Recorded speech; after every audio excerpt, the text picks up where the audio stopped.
Welcome to Tech Leveler, I'm Lee, and in this super quick video I'm going to show you how to change your forgotten PIN on a Samsung Smart TV. So, if you've forgotten your PIN, I'm going to show you what to do. First, you want to press the volume button on your Samsung Smart Remote.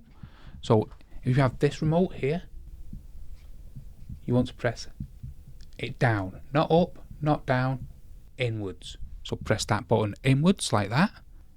So let's go back to General, System Management, Change PIN. So press the volume inwards.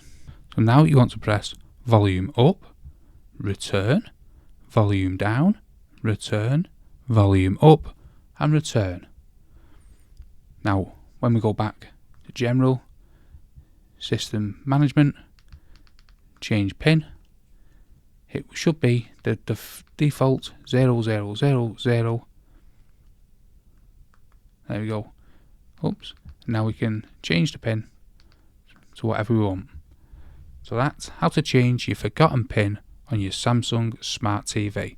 So that's mute, and then volume up, return, volume down, return, volume up, return. So hopefully that helps you out. Thanks for watching.